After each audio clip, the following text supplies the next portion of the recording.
everybody, this is your anime analyst speaking, and welcome to part 2 of this little series. In this episode, we're exploring the events that will lead to Kenshin's redemption. Ladies and gentlemen, boys and girls, this is Rurouni Kenshin. The series takes place 11 years after the events of Samurai X, Trust and Betrayal.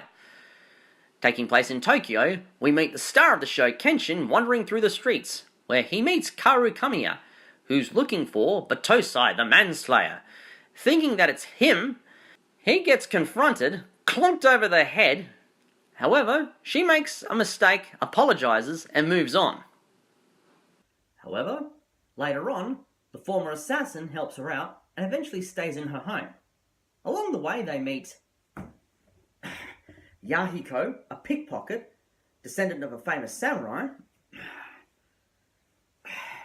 Sanosuke Sagara, fighter for hire, and a doctor named Megumi Takani, who becomes their GP in the house. When the gang is assembled, they have all sorts of adventures, such as taking down a serial killer targeting politicians, a martial arts cult led by Aoshi Shinomori. He's actually part of the Oni Waban group, which will be mentioned in Season 2. And a group of pirates. And that's only the first season. It may have been crammed due to time restrictions, but the second season, called Legend of Kyoto, does promise something. In the second season, we learn that our hero has discovered that during the revolution, his replacement is in fact a psychotic anarchist named Makoto Shishio, planning to take control of Japan. And so a high-ranking politician named Toshimichi Okubo comes to Tokyo and informs the former assassin about the situation, and gives him 1 week to respond. Unfortunately, he meets his demise and our hero is forced into the spotlight of assassins and politics. Again. Along the way, he meets a group of ninjas, meets up with one of the adversaries that Kenshin was asked to take out, and eventually meet up with his former master to learn the final 2 techniques of his style and then duke it out with Makoto Shishio's group. When they do make it to the final destination, Kenshin and his friends and allies take on the might of Shishio's group, such as a betrayed monk, a blind assassin, and a child who can run really, really fast and has no emotions whatsoever. In fact, he can run so fast that he equals Kenshin in speed, maybe strength, but I'm not sure about technique though. But eventually they're all defeated, and so the final act begins, taking on the might of Shishio himself. And after it took 3 fighters, our main villain is eventually defeated, with our hero barely surviving along with his allies.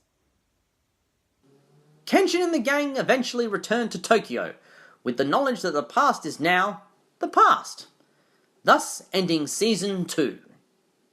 Now, I can go on about Season 3, but I'll pretty much be wasting my time.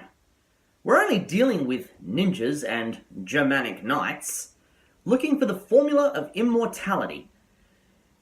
A Hiten Mitsurugi practitioner who is part of a Christian cult, and feng shui users duking it out.